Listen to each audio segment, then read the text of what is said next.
अब की बार अबू सुफियान 10,000 लश्कर के साथ मदीना वालों पर हमला करने जा रहा था। ये इतना बड़ा लश्कर था कि मदीने की पूरी आबादी इसके बराबर न थी।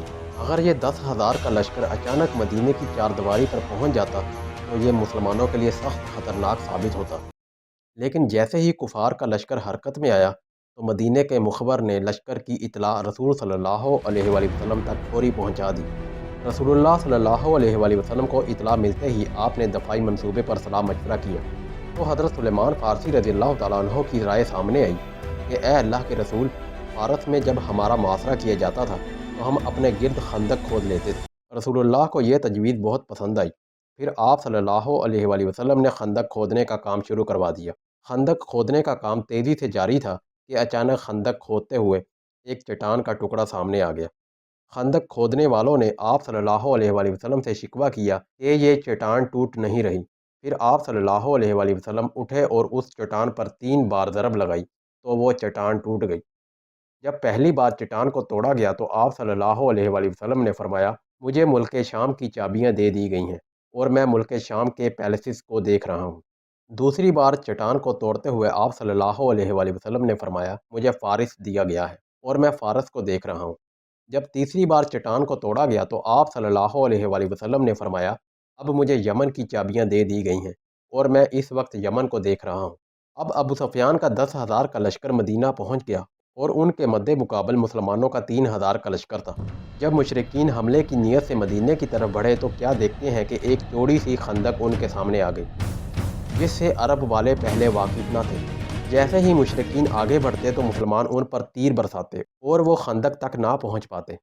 मुशरिकीन में से उमरो और अकरमा ने तंग मुकाम से खंदक पार करके आगे निकल आए। इतने में हज़रत अली रज़ियल्लाहु ताला अन्हो चंद मुसलमानों के हमरा निकले और उन मुशरिकीन का वापसी का रास्ता बंद कर दिया। और फिर हज़रत अली रज़ियल्लाहु ताला अन्हो ने अकरमा जो अबू जहल का बेटा था उसका कत्ल कर दिया और फिर बाकी मुशरिकीन भाग कर खंदक से दूसरी तरफ चले गए।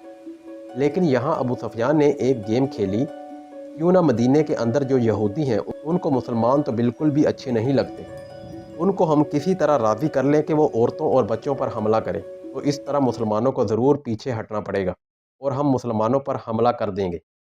यहूदियों ने अबू सुफियान की बात मान ली और उन्होंने मुसलमानों के साथ किए हुए सारे वादे तोड़ दिए। इस तरह मुसलमान दो फौजों के दरमियान फंस गई। पीछे यहूदी थे और आगे मुशरिकीन का लश्कर। ये मुसलमानों के लिए बहुत मुश्किल वक्त था। फिर रसूलुल्लाह सल्लल्लाहु अलैहि वसल्लम ने फ़ैसला किया कि मुशरिकीन से ये डील कर ली जाए कि जो मदीना में अनाज होता है उनका 1/3 हिस्सा मुशरिकीन को हर साल हम देंगे। लेकिन सहाबा इकराम रज़ियल्लाहु ताला अन्हुम ने कहा, अगर ये अल्लाह ताला की तरफ से है तो ठीक है, हम इस पर राज़ी हैं, लेकिन अगर आप हमारे बच्चों को बचाने के लिए ये सब कर रहे हैं तो हमें ये मंजूर नहीं है। इतने में मुशरिकीन में से नईम बिन मसूद रसूलुल्लाह सल्लल्लाहु अलैहि वसल्लम की खिदमत में हाजिर हुआ और आकर कहने लगा, या रसूलुल्लाह, मैं मुसलमान हो गया हूँ, लेकिन मेरी कौम को ये इल्म नहीं है कि मैं मुसलमान हो चुका हूँ, लिहाजा आप मुझे कोई हुक्म दीजिए। रसूलुल्लाह सल्लल्लाहु अलैहि वसल्लम ने फरमाया, आप जो भी हमारे लिए कर सकते हो करो।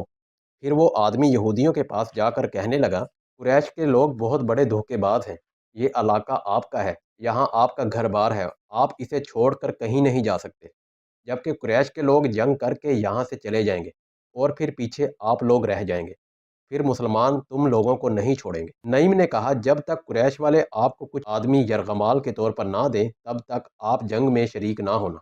इसके बाद वो सीधा मुशरिकीन के पास गया और जाकर कहने लगा, यहूदियों ने कभी किसी से वफा की है? जनाब, यहूदी और मुसलमान सब मिले हुए हैं। फिर मक्का वालों ने यहूदियों से कहा कि हम हमला कर रहे हैं, तुम लोग भी हमला करो और मुसलमानों को हमेशा हमेशा के लिए ख़त्म कर देते हैं। यहूदियों ने कहा, जी बिल्कुल हम हमला करेंगे, लेकिन आप हमें कुछ बंदे यरगमाल के तौर पर देंगे। मक्का वालों ने यहूदियों की बात नहीं मानी। यहूदियों को जब पता चला कि मक्का वालों ने हमें कोई भी बंदा यरगमाल के तौर पर नहीं दिया तो वो समझ गए कि इसका मतलब ये है कि ये हमारे साथ धोखा कर रहे हैं। इस तरह मक्का वालों और यहूदियों का आपस में कनेक्शन टूट गया। इसके बाद मुसलमान और कुरैश दोनों आमने सामने आ गए, जबकि यहूदी पीछे हट गए। एक महीने तक मदीना के बाहर खड़े रहने से मक्का वाले बिल्कुल थक चुके थे। एक दिन तेज़ तूफान ने मक्का वालों का सारा सामान, खैमे, बर्तन सब कुछ बखेर कर रख दिया और वो सारे वापस भाग गए। जब वो सारे भाग गए तो मुसलमानों ने यहूदियों की तरफ रुख किया। रसूलुल्लाह सल्लल्लाहु अलैहि वसल्लम जब मदीना हिजरत करके आए थे तो उन्होंने यहूदियों से एक मायदा किया था कि यहूदी अपने कानून से रहेंगे और मुसलमान अपने कानून से। اور یہودیوں کے قانون میں یہ غداری جو انہوں نے کی تھی صرف ایک ہی سزا تھی کہ ساروں کے سر کاٹ دیے جائیں۔ پھر یہودیوں کے لیڈر نے ایک مشورہ دیا کہ ہم ایسا کرتے ہیں کہ اپنی عورتوں اور بچوں کو خود قتل کرتے ہیں اور پھر مسلمانوں سے آخری دم تک لڑتے ہیں، لیکن کسی نے بھی اس کی بات نہیں مانی۔ پھر رسول اللہ صلی اللہ علیہ وآلہ وسلم نے سعد بن معاذ کو فیصلہ کرنے کا حکم دیا۔ سعد بن معاذ نے یہ فیصلہ کیا کہ ان کے بچوں اور عورتوں کو چھوڑ دیا جائے اور ان کے مردوں کے سر کاٹ دیے جائیں۔ یہودیوں کے قانون کے مطابق یہ ایک کم درجے کی سزا تھی۔ اس کے بعد پورے عرب کو سمجھ آ گئی کہ مسلمانوں کے ساتھ اب اور کچھ بھی نہیں ہو سکتا، اور مسلمان ایک مضبوط کمیونٹی کے طور پر سامنے آنے لگے۔